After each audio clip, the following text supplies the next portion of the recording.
let me turn to our panel, because I see that they're ready, and explain that I named it the numbers game, not to make light of it, but that we see in North American wildlife management a focus on numbers of animals, on quotas, on zones that contain live animals and dead animals. And I'd like to ask our panelists to start off by commenting on alternatives to that numbers game. That's why I invited them. Thank you. I guess I'll start by responding that in my experience, in 30-some years dealing with the public and other administrators in wildlife, very typically comments that you receive from hunters and non-hunters alike is that you've got too many deer, or you've got too few deer. There are too many wolves over here. What are you going to do about coyotes? How come there are no bobcats? So the public's focus is also on numbers. And really, wildlife science is sort of built around a numbers strategy. You got to count them. You got to count them. And our goals historically have been based and built around numbers of animals. And sometimes it's density, and other times it's real numbers. And I think, unfortunately, in some cases, it's real numbers, because often the science to get to the exact numbers is not really there. So that's an observation I have on numbers. And by the way, one of the problems we have, years ago, there was a goal established in Michigan of 1 million deer by this particular year. Well, we exceeded that number far before we got to the goal a year, and then people were excited about revamping that number. Let's change that number. And it was always upward. It was never downward. It was, and rarely was it to stabilize. So, you know, the numbers game, I think it was very appropriate to name this the numbers game, because it's a key factor in wildlife management. And it actually engenders a lot of discussion and a lot of angst amongst managers, because it is a numbers game.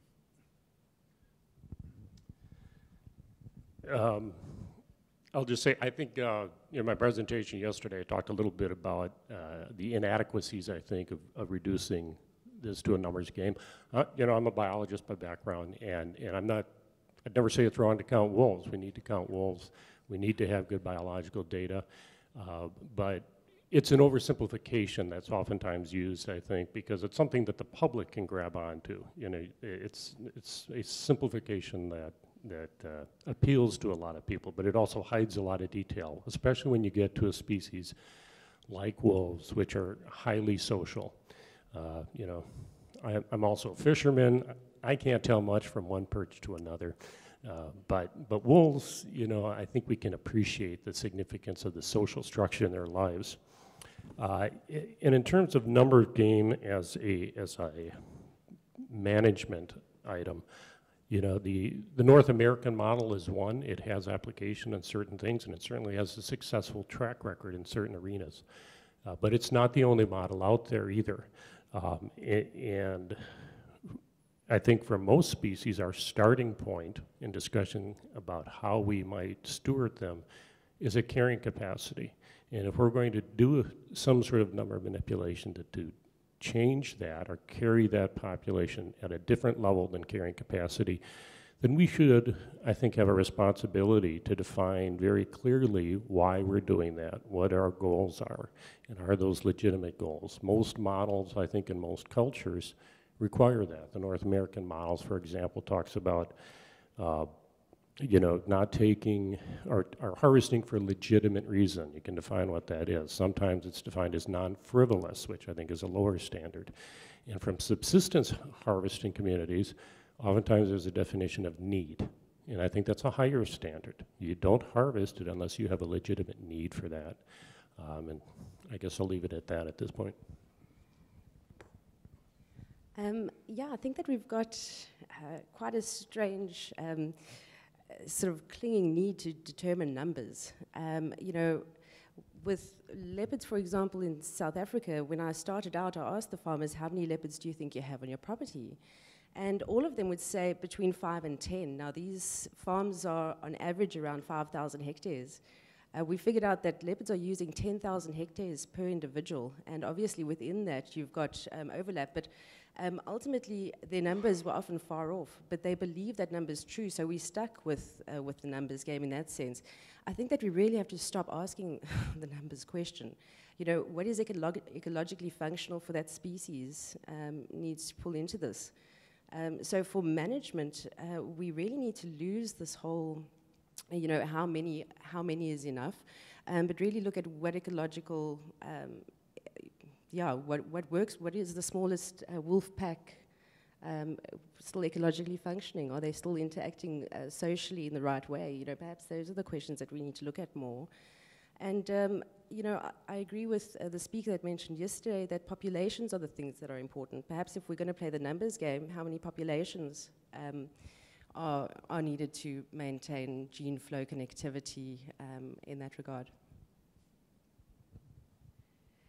Thanks. I agree with Jim that our structure of management and our legal instruments oblige us to count animals, and a broader message that I've learned from the broader international environmental agenda is that adage that what gets measured gets managed. In the Millennium Development Goals, there were several environmental goals, and some were as precise as lower sulfur dioxide by X% over Y years, offer this much more sanitation to this many more people, and then a third was reduce the loss of biodiversity.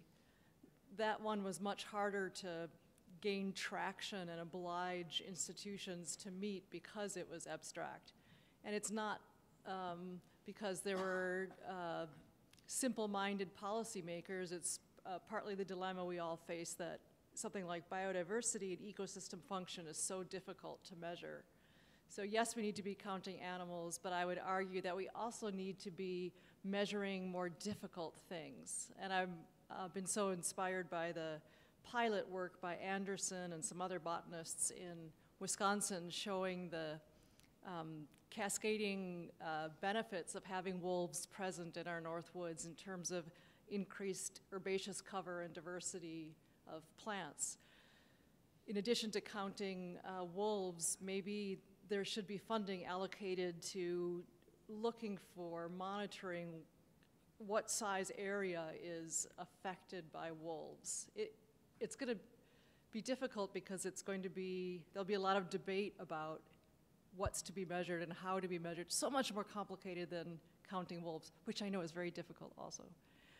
But I think that's something to aspire for, is to count, if we can, or measure ecological benefits and somehow publicize that, not just keep it behind discussions like that, but just as depredations are announced and trumpeted and costs in the newspaper, we should somehow be trumpeting and announcing the ecological benefits that we're counting as well.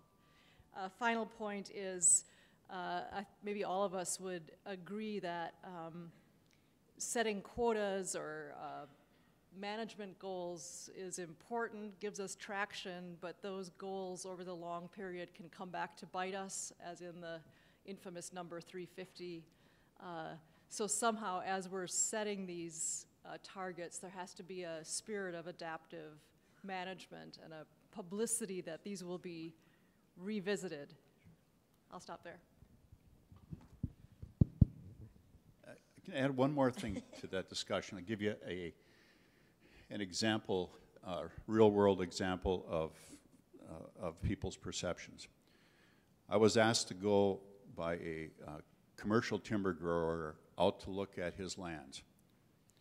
And he said, you have too many deer on this property, and I'm going to prove to you that you do. So we went out, and he showed me a number of stands of hard maple that were regenerating, but they were being heavily browsed by white-tailed deer. And he said, there are way too many deer in this landscape. these deer numbers have to come down. Now, I had to listen very closely to that guy because he represents a huge political bloc in the state of Michigan that has a great amount of influence on the legislature right now. That is the commercial timber industry. Within a week of that trip with that timber producer, I was called up by a fellow who had a deer hunting camp within about 10 miles of where I was. And he said, I want to tell you what our experience is with deer. He said, the same 6 guys have been hunting out of this camp for the last 25 years. Our average take per season has been 3-point-some deer. And right now, you know what we're down to? We're down to 0.7. What the heck are you doing? There are way too few deer on this land. So within a week, on the same general area, the numbers game came back to bite me as a manager. This is the reality of what people who are managing resources have to deal with every day on your behalf. So where do you draw the line? Are there too few deer? Are there too many deer? Okay, I can take questions.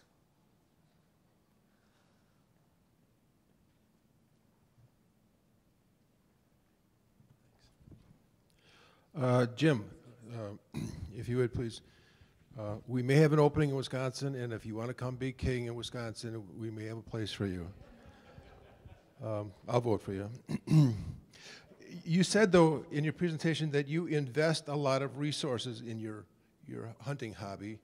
I'm assuming you're talking about fees, guide fees, hunting license fees, that type of thing. License fees, of course, go to the states or the provincial game departments to perpetuate the game species with some side benefits to non-game. My question to you is, do you think that the wolf hunting license fees, which will go to help pay for wolf management, that the collection of those fees justify having the harvest in the first place?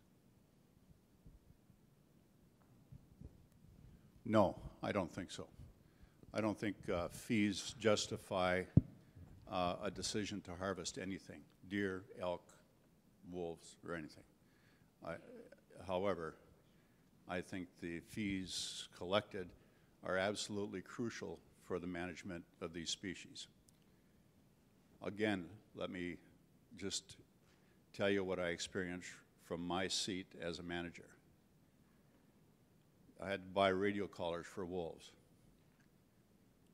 and there was no money to do it, zero. The money that came in from was generated by hunters, and that money went to the management of species that were hunted. So I had to beg and borrow, and because the wolves were under the Endangered Species Act at that time, I was able to get a few dollars from the federal government to buy radio collars. Many of our other radio collars were purchased with funds that were given to me specifically to buy radio collars that were from people who were interested in wolves. So 99% of my budget in the Upper Peninsula for managing wildlife came directly from the pockets of hunters. And, you know, frankly, when you're dealing with those kind of dollars and you have to stretch them as far as you can, and then you have folks who are not contributing directly to the management that you have to conduct every day on the ground, coming to you with demands, telling you what you should do, sometimes you wonder about the authenticity of those comments. I'm all for having additional ways to fund wildlife management and management in general. I'm all for it. But right now, it's not there. Those tax dollars that were talked about here that go into state coffers from people who are not hunters, that money goes to the general fund. You think you can get that out of there? Good luck. It ain't gonna happen. Do you think management of wolves is more important than taking care of inner city educational needs of children, it ain't gonna happen. So you gotta find another route. Jim, my question is for you also on. Could I just add a little to that question? I just say, you know, you see different variations of the North American model, you know, expressed by different places, and especially some of the state agencies. When you'll go around to websites and you'll find their version of the North American model, and often it includes that hunters and fishers should be the ones paying for wildlife management. And I think that's a real problem. Certainly they should be contributing to that, but we do need to have significant other funding sources because it really depowers all of the non-hunters and fishermen when it comes to that. And I just have to say, one of the early experiences as a young biologist out of college is I always made a point to talk to the old guys who were retiring. And it was kind of a discouraging factor. And you saw a lot of people who had lost a little bit of hope, and a lot of it came down to the fact that they went into this wanting to deal with nature and with the whole variety of the resource space out there. And by the end of their career, they were deer managers because that's where the dollars came from and that's what they were responsible for. And exactly what I'm trying, that was my point here on PR funds. I've been a strong advocate in changing the structure of PR funds, that we could have a tax on things like snowshoes, binoculars, that would go toward the wildlife fund. But every time I've approached any organization on it, the hunting organization, they don't want us to do that because then it would impede on their ability to say it's hunting dollars that are paying for all this. So how can we bridge that gap? Yeah, I think that's short-sighted on those people's part. But let me just give you the experience of one of the other alternate funding sources that we've had in Michigan. How about the license plate that you can buy that has a loon on it, you know, preserve habitat license plate? Basically a failure. Failure. We're not making anything on that. We take very few dollars in on that. But I think you're right, Nancy, a tax on binoculars and that kind of equipment I think would be a wonderful thing. The thing that you keep in mind, no matter how high and lofty the goals are, getting taxes on anything, new taxes, is not an easy thing to do nowadays. Could I add to that? Maureen Hackett, Howling for Wolves. You know, we proposed with our state legislators to have a way for the non-consumptive wildlife user, in particular for the wolf in our case, to actually buy a tag. Not a hunting tag, but a tag to take that wolf off the list of being hunted, or something, in some way that people had a way that they could pay money and respond to the responses that I received from our DNR commissioner, which said exactly what you said, Jim Hammill. You don't pay directly for the hunting, therefore you don't contribute. We have been pushed back, and it's kind of sad at the state legislature, even the lobbyists are kind of hopeless about finding a way that people can directly buy wildlife viewing. People pay for the state tags, they pay for things like, we have a chickadee checkoff on our tax returns that gives about $1.5 million directly to the general fund of the DNR in Minnesota. We have a habitat license plate, which doesn't generate very much. But when you start to talk about, here, write a check, give it to the DNR, and somehow contribute to wildlife that isn't to contribute to hunting wildlife, there's a blowback from the hunting communities for sure. But I wanted to ask you a different paradigm question and just let you think about it. The last comment that Lisa Naughton made about it's really hard, and it is, to measure how much you're reducing the biodiversity maybe of a population of wolves or whatever. How do you measure that? Well, you know what? We know that we had a bottleneck of wolves back in the early 70s when they were down to a couple hundred in Minnesota. So we should, in my opinion, need to rethink the goals of our management. Isn't just to recover them to be managed at the lowest possible number where they will survive, which seems to be the goal of the federal programs, the lowest possible number where they will be tolerated and they will still survive as a species. If we change that paradigm and say, you know what, all our activities really need to be to maximize the genetic diversity of wolves in the wild. All our activities that we fund, all the captive plans, all the stuff needs to go to maximizing genetic diversity. Now, you're going to say, well, how do you measure maximizing genetic diversity? Well, you know what? You use logic. You kill less wolves. You use more non-lethal methods. You figure out a way to pay a farmer for letting a wolf live after they're compensated, but they don't have to necessarily kill the wolf. You come up with getting those Mexican wolves out of captivity. You do it, you know, and everything follows this maximizing genetic diversity. And that way, there's a framework that isn't about, gee, can they survive this killing? One more comment, and then, so anyway, I'll let you do that. But about numbers, I turned the number thing a little bit around in Minnesota. We had a data bill that Adrian Trevis did, and many other scientists signed a letter saying they supported our data bill to get better data. The one thing we managed to get out of all of that was counting the dead wolves, the known dead wolves. We have now, the DNR is required to put all known wolf deaths that are known, obviously the many are poached and we don't know. By doing that, we were able to show that 1,649 wolves, probably 1,650 wolves were killed in the 3 years of 2012, 2013, and 2014 in Minnesota. Those are the known dead wolves. So that's kind of taking the numbers game and saying, look, 900 died in the hunt, but look at all these others that died. So, you know, that the public didn't know about. But the maximizing genetic diversity is really my question. That's a question, or do you want me to think about it? I mean, I'm sure I'd love to hear your thoughts. Okay, I don't want to get too prophetic here, but I think a better term would be optimizing genetic diversity rather than maximizing. Because when you say maximizing, to me, you are, by definition, you're eliminating possible options that people would have for removing wolves from a population. So when you're saying maximizing, that to me means hold as many wolves as you possibly can in as many places as you possibly can. I don't think that's necessary, and I don't think that's even good public policy, frankly.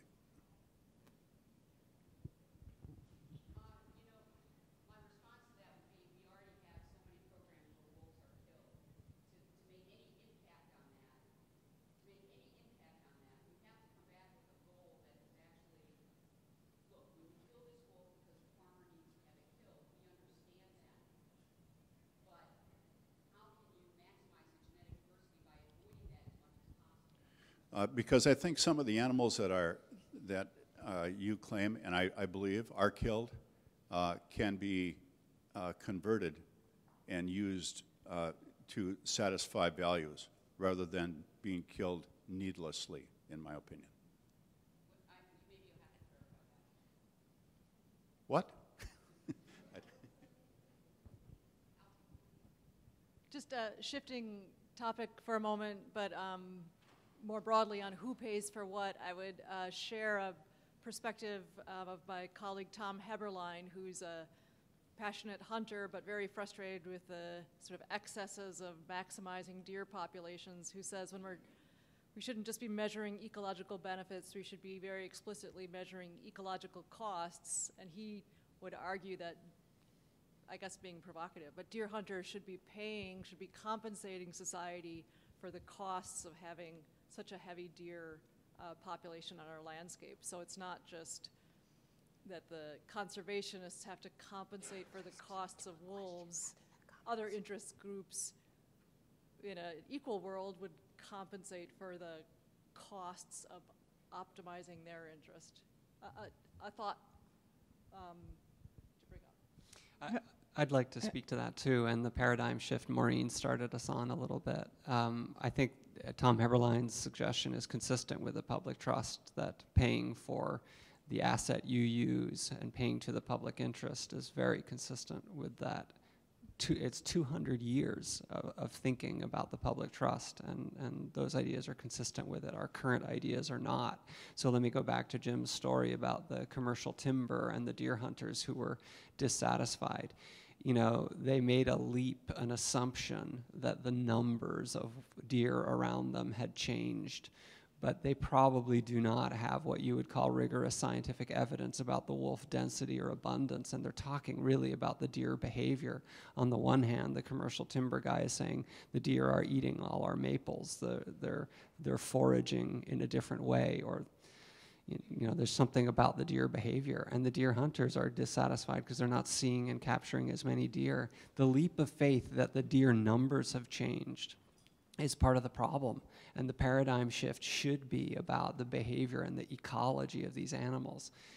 So I would challenge that the answer is actually simpler, but it requires changing how people think. And it goes back to Peter David's comment that you can't maybe distinguish one perch from another, but we certainly can talk about deer behavior and wolf behavior in a meaningful way to people. Thank you. We have 2 more questions from the audience. I wanted to get all of you to comment on the paradigm that we're working in. It's over 100 years old, the management model. And I'm wondering if you could address it. I think we're going to be stuck down where we're at doing this for decades if we don't get with the science, you know, just like the medical model has moved from, you know, we're not in 1930 and it's the 21st century. And could you comment to that about the management model and maybe the possibility of moving away from that to address all these issues? Well, if you're referring to the North American model, you know, the first thing I'd argue is that that is one of a multiple number of models. And there's other models that are in use in the United States right now. You know, we don't harvest everything. You know, we don't harvest bald eagles. We don't harvest loons. There's tremendous social pressure to not harvest the biggest predator in our inland lakes, the muskies. You know, so there are other models that can be applied, and not harvesting is a viable option. So I'll just comment on that. That there is, and I referred yesterday. I think there's the original North American model is another one that's out there and could be applied and used. So we need to think with a broader brush. And I think most people would agree that at least in Wisconsin, the North American model even isn't being applied right now. Well, as I said in my talk, I'm a proponent of the North American model because I look back and see some successes, and I ask people who want to change it to tell me, how would you change it? What are you going to substitute for this North American model? Frankly, if you listen to what I had to say, I'm all for changing it. I think wolves especially can act as a pivot point for us to move to an enlightened North American model, one that is more encompassing of people who use resources. But let me here's something for you to think about. In Wisconsin and definitely in Michigan, and I'll talk about Michigan, we have what's called the Commercial Forest Act in Michigan.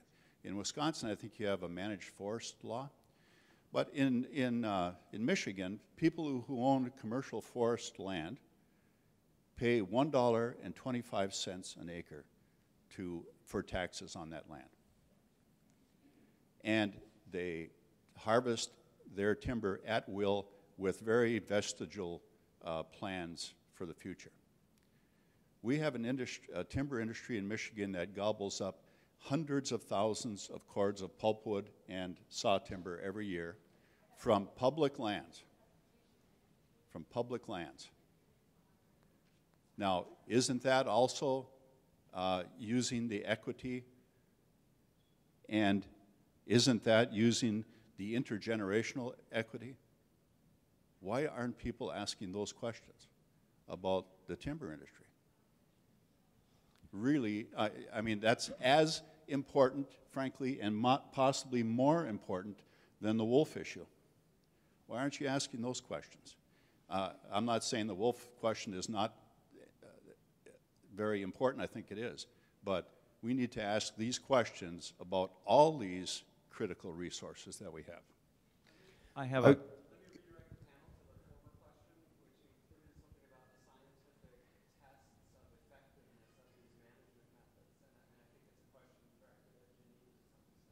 I would like to address the previous question, or the question of the North American model, because there are some fundamental realities that people need to understand. First of all, the North American model, I was in Val Geist's office from the mid-1980s through the entire process when he was designing it.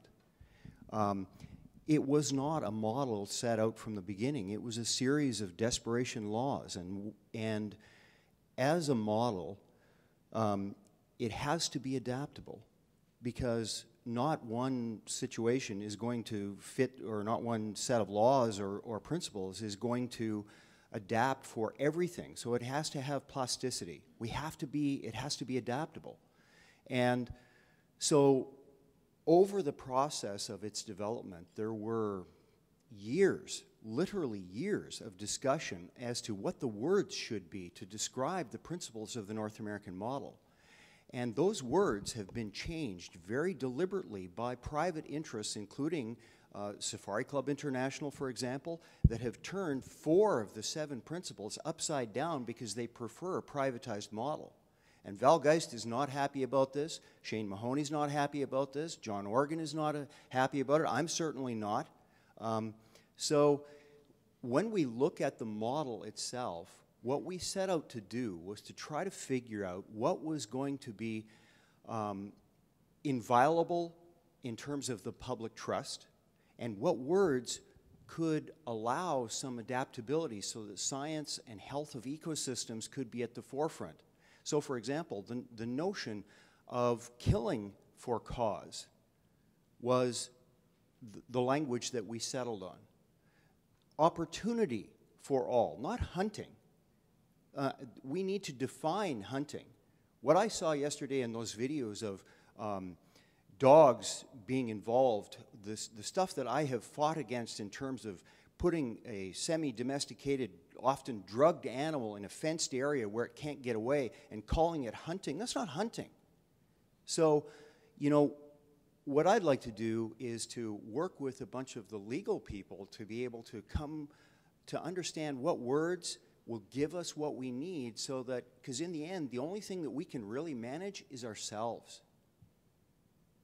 We talk about ecosystem management. I've interviewed ecologists all over the planet. I've yet to find one that says that we know enough to manage an ecosystem. All we can do is try to manage ourselves so that we don't screw it up too badly. So, you know, if we can go through the 7 principles at some point, and we don't need to do this now, I'd like to discuss what the words were that would give us the ability to be able to see that this is not just about a group that calls themselves hunters and they're not really hunters, but they are able then to turn around and say, oh, you can't, you know, we can't criticize hunters. Well, I'm a hunter. But what you saw in that video is not hunting. I don't consider predator control hunting. It's not. It's killing for cause. And so, you know, at the end of the day, if we keep referring to wolf hunting, I don't think we're going to get out of this.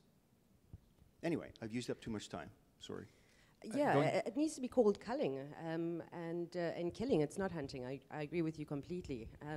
So that is an important factor to consider, but all of these things are related to the paradigm shift. And James used a good word there, enlightened conservation. You know, it's been the last decade really where trophic cascades have sort of heightened in literature more and come more to the fore. So perhaps we're being a little bit impatient, and that's a very positive thing, but you know, we're finally discussing the important issues. We aren't just looking at species conservation anymore, we're looking at ecosystem conservation. And so the shift is taking place. I think that very importantly and vitally, Adrian pointed out in his presentation that it's not for us to decide. It's in the next generation to decide. We have to reach schools and change their system, and they need to have conservation infiltrated into their systems. I think that is vital. We're in the age of information. The information is there. However, there's so many distractions around us. We are caught up in so many different sort of day-to-day life things that nobody knows about the problem. So, you know, I would say that, you know, we're on the cusp of we're on the right direction. The traffic cascades things, the research going the way it is. We need to reach people now and make that information available. That's what I would say. I'm struck by just looking at us in this room and looking at our, me, of course, prime example, about our age and our racial composition and talking about the public. I think we're in a way a little bit caught in an insular discussion. Wisconsin, yes, has a strong hunting tradition that will continue, and so it's appropriate to keep focusing on hunting. But if you look at the broader country, it's not as if, you know, oh, how much power should we keep relying on hunting because of X or Y? Hunting is dropping, and for a lot of reasons. So we can't just rely on hunting. We, you know, have to start, I would argue, thinking outside the box about, I don't know, voluntary contributions for the people who are watching documentaries online. Because it's the interface, the interaction with nature is more and more something very different than what we've experienced. And that's a constituency we have to think about and, you know, move beyond some of the debates that are important but may not prepare us for what's coming. I've just, with one of the things that you're talking about is the numbers. And one of the things going back to Trout Unlimited was Lee Wolf said, no trout should be only caught once. And it started the whole catch and release idea with trout fishermen and fishing in general as a term of conservation. And the same thing as values have changed and numbers have changed. If you look at tourism in the national park system or in Kruger National Park or in Serengeti of Africa, you have huge numbers of people who want to just go see it. So wolves in this landscape have much greater value and wildlife in general to be seen, not to be in pursuit. So I would say that if Wisconsin, if there was a movement to say, okay, we're gonna change the Chequamegon, the Nicolet, the Hiawatha, and the Ottawa state national forests to wildlife preserves, we'll call them parks, similar to what a management that national parks have, Wisconsin would have a new form of tourism that would bring in much more money, much longer, better public attitudes towards wildlife. And then just one other question with that. Why is trapping, which is a selling of furs, not considered market hunting, which is a wildlife principle? That I don't get. If it's this principle, and this is a commodity, a beaver, whatever, why is that in harmony with that principle? I don't have an answer to that. You know, it's an interesting dichotomy in the North American model. I did want to make one very quick other response really to Melanie's question about how do we go forward. And the one thing I want to say is the North American model of conservation, that's its name, is not a model of conservation. Okay, it's a model of managing species that we're interested in harvesting. It's not a general ecological conservation model. And what we ultimately have to, you know, go back to are the things that Leopold called in land ethic, or the tribes call living in a good way. And that's to find the right kind of balance where we allow real coexistence with the world that we're in. The only thing that comes to mind when I heard your discussion of possibly converting large blocks to tourist destinations for viewing wildlife is Kenya. And I don't know if you're up on it, maybe somebody else is in the audience, but things aren't going well for wildlife there. If I could just add to that, I mean, South Africa gets tourism and a lot of tourism from coming to have a look at wild animals. There is a significant sort of injection into the economy by it. And as a tourist in your country, I would pay to see wild wolves. You know, it is a point where I don't know how it's going to be managed. I don't know what exists here, but tourism industry in South Africa is enormous, and it's due to the biodiversity that exists there. Thank you very much to our panelists this morning. We'd like to move on into our next portion of our program today. Thank you very much.